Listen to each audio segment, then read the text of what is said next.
Agora eu tô chegando perto dessa lindeza que eu tô conhecendo pessoalmente hoje. Tudo bem, Mel, Lisboa? Seja bem-vinda. Muito obrigada, Tudo bom? obrigada pelo convite, Leão. Eu tô encantado com a pele dessa menina. Maravilhosa, né? Me maquiei direitinho.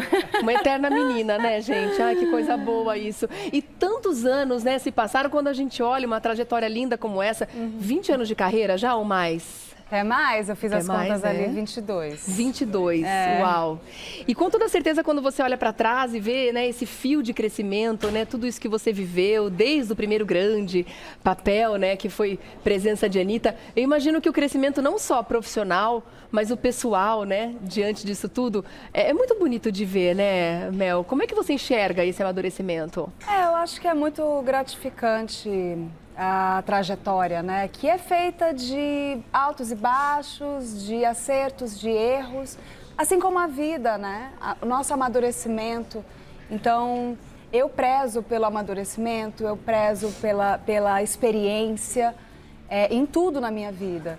E olhar para minha carreira hoje com esse olhar generoso de ter sido uma carreira que foi se estabelecendo ao longo dos anos e se delineando também ao longo dos anos para um determinado lugar, um determinado tipo de artista que eu venho me tornando e que vou seguir me tornando, porque a gente está em eterna construção.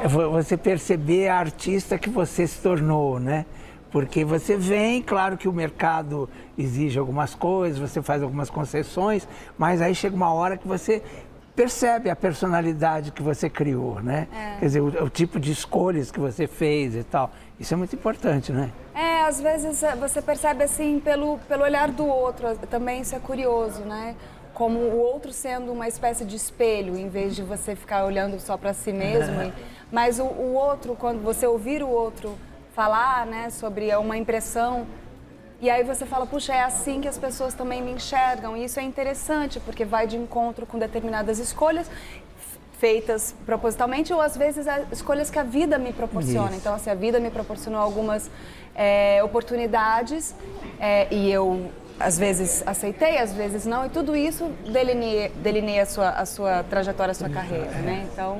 E já que estamos aí no Dia da Mulher, vamos dá uma pensada, né, nisso tudo, nesse nosso papel tão importante no mercado de trabalho, né, que a gente assumiu, podemos dizer, se a gente pensar em níveis históricos, né, uma coisa tão recente, né, a gente acumulando função e tudo mais. Mas olhando para o mercado mesmo, quando você começou há 22 anos atrás, quais são as principais diferenças que você percebe hoje dentro do meio da televisão, do teatro? Você acha que a mulher realmente está se colocando mais? Você tinha... de repente, até pelo próprio amadurecimento natural da carreira e tudo mais, você percebe que você, de repente, tinha menos posicionamentos antes e hoje você consegue ter mais voz? Que tipo de relação você consegue fazer ou de reflexão em cima do papel da mulher, de como era, o que você viu lá atrás, no passado, e o que você consegue ver hoje? Nossa, uma pergunta bastante complexa, porque tem muitas abas aí, né, pra gente falar. Eu acho que desde que eu comecei para cá, vou falar da minha área em termos de protagonismo. E protagonismo, eu não falo apenas de você ser a protagonista de uma história, de uma peça, de um filme, de uma novela, mas sim o protagonismo feminino e a visão dessa mulher, a história contada por ela mesma. E não a história contada por um homem, a maneira como ele enxerga as mulheres ou uma maneira romantizada que as mulheres são retratadas nas obras. Eu acho que há um esforço muito grande para que a gente, até hoje, né, de mudança, para que a gente possa ser donas, para que possamos ser donas das nossas histórias, que possamos contar as nossas próprias histórias com o nosso olhar, sob a nossa perspectiva, para que as pessoas possam também se sensibilizar com as questões. E isso dentro de todos os feminismos plurais e todos os recortes eu percebo que cada vez é mais importante para que haja o protagonismo feminino negro, para que haja uma questão de protagonismo de pessoas com deficiência, indígenas e por aí vai, porque é importante que isso seja colocado, representado, para que isso entre em pauta, entre em discussão. Os LGBTs também, LGBTQIA+, todas as questões. Mas você são muito começou como símbolo sexual, né? E poderia ter ficado naquilo, e você deu uma virada na sua carreira importante nesse sentido, né? Eu acho que, enfim, é difícil de avaliar, porque lá atrás eu estava no olho do furacão e de alguma forma aquilo me incomodava, eu não sabia por quê. Eu não sabia... Eu não tinha consciência do porquê aquilo me incomodava tanto. Hoje, eu tenho um olhar muito mais analítico e muito mais crítico a respeito da minha própria atitude e por que eu fui buscar outras coisas. Eu não tinha consciência da objetificação da mulher, eu não tinha consciência de que havia uma valorização apenas pelo lado sexual da mulher, né? Pelo corpo, pela aparência. Então, assim, à medida que eu fui buscando outras coisas, aquilo ia me preenchendo num outro espaço, por mais que eu estava lutando contra a maré, porque eu estava, era todo mundo me empurrando para esse lugar e eu, não, eu quero ir para o outro. Mas eu não tinha muita consciência do porquê. Hoje eu tenho. Por que eu fiz tais escolhas? E acho, sim, é um caminho mais difícil? Sim, mas foi o caminho mais verdadeiro, o caminho que eu me senti mais sendo honesta comigo mesma. E imagino que é interessante também você poder olhar hoje para a sua carreira e ver que as mulheres fortes também estão sendo muito bem representadas, né? A gente estava agora há pouco falando da Rita Lee, né? A gente acabou de mandar aqui um beijinho pelo momento que ela está vivendo, inclusive muito difícil, da doença, superação dessa doença também. E você teve o prazer e o privilégio de estar nos palcos incorporando Rita Lee. Como é que foi essa experiência, Mel? Eu estava até falando sobre isso, assim, é um privilégio muito grande, né? Assim, tudo começou de uma forma... Eu estava morrendo de medo, acabei topando essa aventura e, enfim, esse desafio imenso que provavelmente foi um dos maiores desafios da minha vida. E a partir do momento em que a Rita assistiu ao espetáculo, aprovou o meu trabalho e ela abraçou, me abraçou, me amadrinhou, ela resolveu... Né? E assim, é isso, a Rita acaba tendo um carinho muito grande por mim, pelo meu trabalho, ela confia a Rita Lee dela a mim, e isso assim, é uma honra, eu me sinto lisonjeadíssima, porque eu sou absolutamente fã da Rita, eu acho ela uma mulher importantíssima para o mundo, para o Brasil, claro, especialmente, mas para o mundo, e ela é importante em todos os aspectos. Ela não é só importante de tudo que ela fez artisticamente, mas a pessoa que ela é, as transgressões, a verdade, a honestidade com que a Rita sempre se mostrou para o mundo. Então, assim, a Rita é um motivo de orgulho para todos os brasileiros, com certeza. Especialmente para as mulheres, né? Especialmente para as mulheres. A Rita foi uma das precursoras de tudo. E você sente que hoje a atriz é um pouco também formadora de opinião? Quer dizer, através dos seus personagens, mas não só os personagens, na sua vida pessoal, tal, você acaba sendo formadora de opinião também?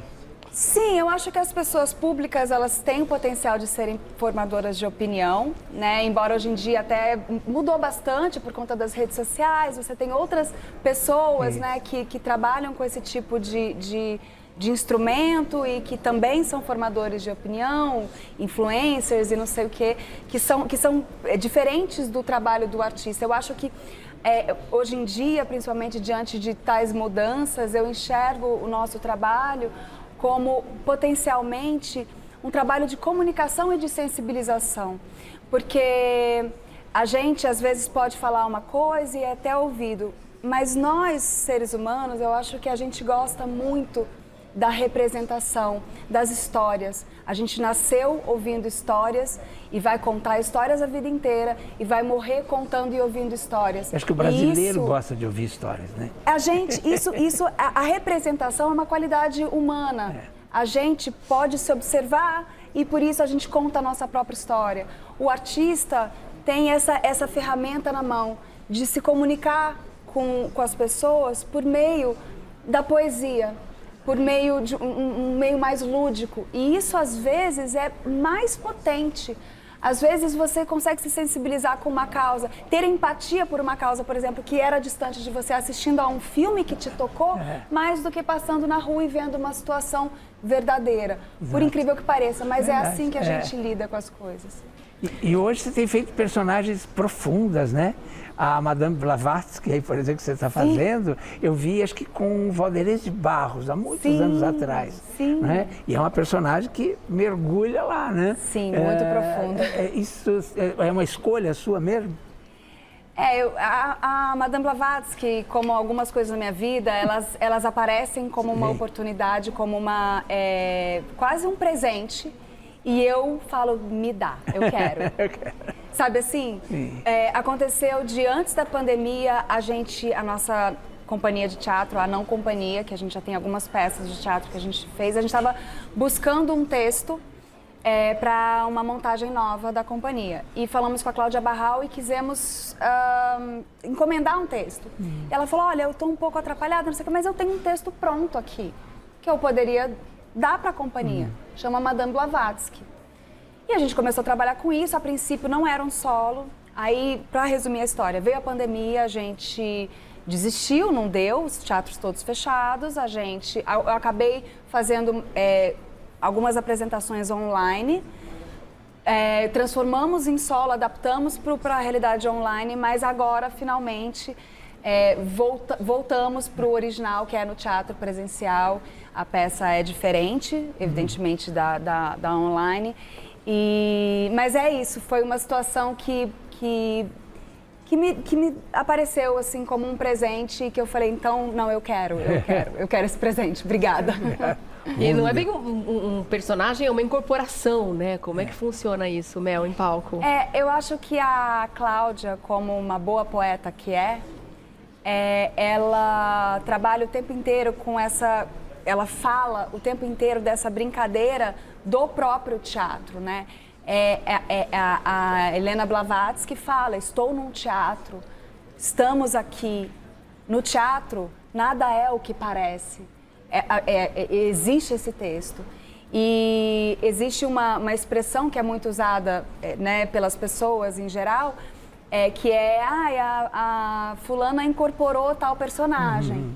E a Cláudia brinca com esse termo para se utilizar da paranormalidade da Helena Blavatsky, que tinha e que foi muito importante também na trajetória dela, além de todos os livros, a Sociedade Teosófica e tal, mas também teve esse lado.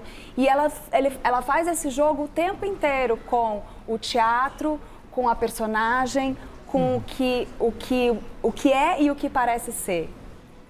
E o que está para além da nossa compreensão. Uma nova experiência, sem dúvida nenhuma. Né? É aquele mesmo texto que eu vi há 20 anos atrás.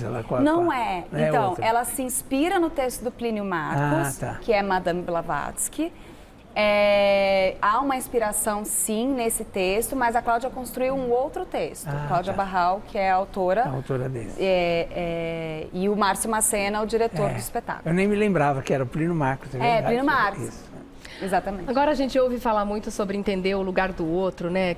Tentar calçar o sapato do outro, né? Falando das mulheres, entender dessas histórias e tudo mais. Eu acho que o artista, o ator, a atriz, ela tem essa possibilidade de estar realmente no lugar do outro, né? Em várias situações, né? Seja no palco, seja, na novela e até mesmo no cinema. E no cinema você também esteve ali no lugar de duas mulheres bem fortes, né? Também em duas oportunidades. Uma que estava se preparando para um reality show e a temática da violência violência também Sim. contra a mulher também foi retratada, né? Sim. Como é que isso te alimentou? Como é que isso trouxe essa realidade para mais perto de você? Como é que foi esse aprendizado? Eu acho bem interessante isso que você falou, Rê. Acho bárbaro, porque de fato o trabalho do ator é um trabalho de empatia por excelência. Exato. Porque nós, literalmente, nos colocamos no lugar de outra pessoa. Pessoa essa que não somos nós, com questões diferentes das nossas. Então, é preciso que você não julgue a personagem, porque que você tente entender as motivações daquela personagem. Por mais que ela seja uma vilã terrível, por exemplo, ou uma pessoa monstruosa, teoricamente, aos olhos da sociedade. É preciso, porque senão você vai entrar em conflito. Então, esse exercício é um exercício que eu acho que é um privilégio dos atores, assim, de um modo geral. Quando a gente escolhe a nossa profissão, quando perguntam por que você quer ser ator, é uma pergunta super profunda. Um aprendizado a gente não sabe constante, muito né? bem.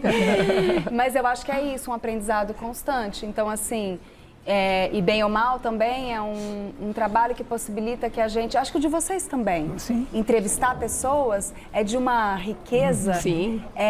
Eu acho sensacional. A gente Eu já tem que mergulhar entrevistei. no universo A também, gente entra né? nas biografias também. Exato. Claro, né? eu acho isso tão maravilhoso. Eu sou uma pessoa curiosa, eu sou uma pessoa que gosto de conhecimento, eu gosto de conhecer pessoas, conhecer realidades diferentes. Então, assim, é um privilégio do ator também você poder ter a chance de conhecer realidades diferentes da sua, de você estudar por conta de um trabalho, estudar um assunto, estudar uma determinada situação, uma época, enfim, que aquilo vai te ensinar, vai te dar conhecimento mesmo. Então, isso eu acho sensacional. Dos filmes que você mencionou, que ainda estão para ser lançados esse ano, o Athena, que é o caso da violência contra a mulher, e Foram Sussurros que Me Mataram, que é um filme que tem toda essa questão